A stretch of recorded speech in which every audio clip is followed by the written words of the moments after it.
Jesus Cristo a todos. Gostaria de estar compartilhando mais uma vez a palavra do Senhor aqui, um assunto muito importante. Irmãos, uma coisa é deixar de congregar em uma igreja, em um prédio, onde tem várias pessoas reunidas. Uma coisa é deixar de congregar lá por falta de uma referência, de um exemplo, no caso, o líder.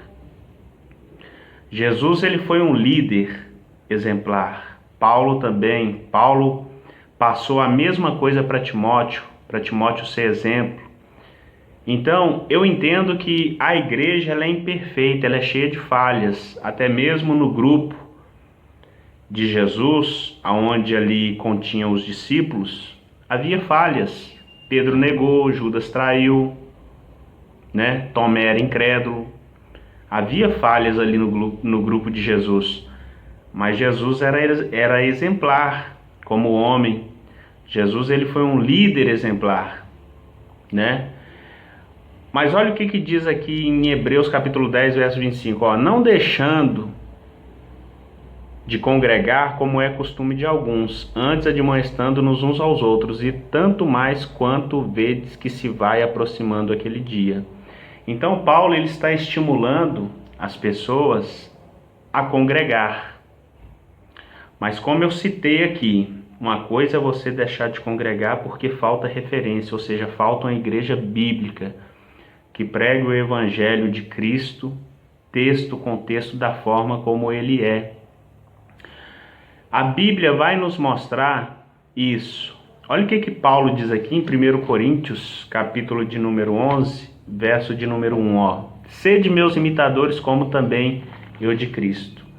Por quê? Por que esse versículo, Vinícius? Porque muitos dizem assim, você não tem que olhar para o homem, você tem que olhar para quem? Para Deus. Mas a Bíblia não diz isso. A Bíblia diz, Paulo diz, sede meus imitadores, como eu sou de Cristo. Aquele que quer ser um líder, que quer tomar a frente de um trabalho, ele tem que ser exemplo para os demais, Olha o que Paulo ele vai dizer aqui para Timóteo. 1 Timóteo capítulo 4, verso 12. 1 Timóteo 4, 12, Paulo fala assim para Timóteo, ninguém despreze a tua mocidade, mas sê o exemplo dos fiéis na palavra, no trato, na caridade, no espírito, na fé, na pureza. Ninguém despreze a tua mocidade, mas ser o exemplo dos fiéis, Timóteo, ou seja, seja exemplo, seja o espelho dos fiéis. Olha o que Paulo diz aqui para Tito, um pouco mais à frente, Tito, capítulo de número 1, verso do 5 ao 9, Por esta causa te deixei em Creta, Tito, para que pusesses em boa ordem as coisas que ainda restam, e de cidade em cidade estabelecesses presbíteros, como já te mandei. Mas aquele que for irrepreensível, marido de uma mulher que tenha filhos fiéis, que não possam ser acusados de dissolução, nem são desobedientes, porque convém que o bispo seja irrepreensível, como dispenseiro da casa de Deus, não soberbo, nem rancudo. Aí ele vai falando sobre as características que uma pessoa que quer ser líder de uma igreja, ela tem que ter, Lá em 1 Timóteo, capítulo de número 3, Paulo vai falar a mesma coisa para aquele que deseja o episcopado. O que é o episcopado? É aquele que deseja estar à frente de um trabalho, ser um bispo, um supervisor da obra de Deus. Uma pessoa que...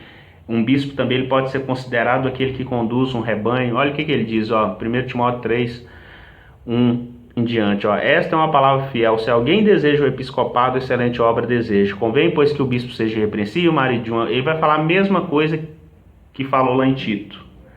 Então o líder ele tem que ser exemplo.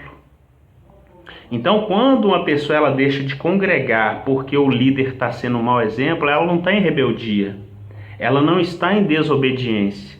Olha o que Jesus ele diz aqui, em Mateus capítulo de número 15, verso de número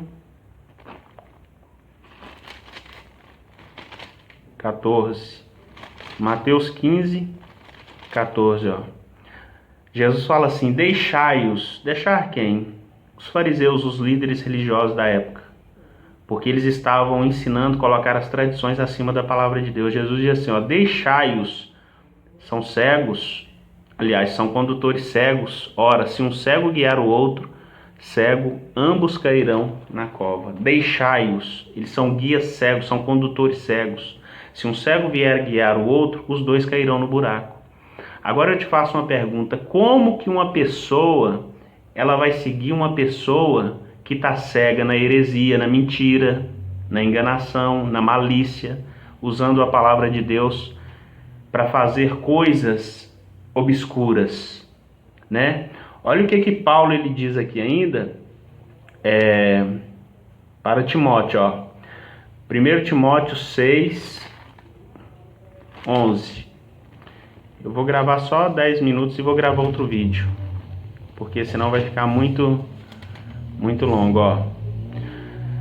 1 Timóteo capítulo 6, do versículo 3 até o versículo de número 10, ele vem falando sobre os falsos mestres. Aí ele diz assim, ó, ele vem falando sobre os falsos mestres e vem falando que esses falsos mestres, eles amam, eles desejam as riquezas. Ele mesmo diz lá no versículo 9, ó, mas os que querem ser ricos caem em tentação, em laço e em muitas concupiscências loucas e nocivas que submergem os homens na perdição e ruína, porque o amor do dinheiro é a raiz de toda espécie de males, e nessa cobiça alguns se desviaram da fé e se transpassaram a si mesmos com muitas dores. É o que muitos têm pregado, né? Ah, você vai ficar rico, Deus vai dar um apartamento, Deus vai dar uma fazenda, Deus vai dar um carro. Aí no versículo 11, Paulo diz assim, ó, para Timóteo: mas tu, homem de Deus, foge dessas coisas e segue a justiça, a piedade, a fé, a caridade, a paciência, a mansidão. Eu, por exemplo, eu deixei de congregar no prédio por um tempo até encontrar uma igreja bíblica. Mas eu e minha esposa, todos, um dia sim, um dia não, nós fazemos culto aqui em casa. Nós oramos, nós louvamos a Deus, nós meditamos na palavra, lemos a palavra, nós fazemos um culto familiar aqui em casa. Esse é o primeiro ponto. Esse é o primeiro ponto que eu gostaria de frisar. Como que eu posso congregar numa igreja onde há carnaval gospel, onde há festa junina gospel, Halloween, ou seja, festa das bruxas, rave gospel? Tudo isso, irmãos, é paganismo. Então o que adiantou eu sair da igreja católica, que é cheia de heresias, né, idolatrias, e ter saído e ter ido para a igreja evangélica? Agora eu estou praticando as mesmas coisas que eu abominava, que eu rejeitava lá na igreja católica. Agora que eu me converti, eu não posso ser uma pessoa negligente, uma pessoa displicente, né, acerca dessas coisas. Porque eu saí da heresia, agora eu vou para outra heresia? De forma nenhuma, não. Eu não fui para a igreja para isso. Eu não me converti, aliás, para isso, né? Porque se for para mim, para carnaval gospel, festa junina gospel, é menos grave eu ir lá no mundo, na festa junina do mundo. Porque os fariseus, lá em Mateus 15, eles faziam o quê? Eles devoravam a casa das viúvas e, sob pretexto, eles faziam longas orações. Mas Jesus falou, ó, vocês serão julgados mais severamente, o juízo de vocês será mais severo. Por quê? Porque vocês fazem tudo isso e ainda fazem longas orações para se justificarem. Então eu acho pior fazer coisas que Deus abomina na presença de Deus. É pior. A pessoa paga um preço mais alto. Então, no outro vídeo eu vou falar acerca agora por que as pessoas deixam de congregar, no sentido de começar a desacreditar propriamente até mesmo da Bíblia, das coisas de Deus. Eu vou deixar para outro vídeo, porque senão vai ficar muito longo. Amém?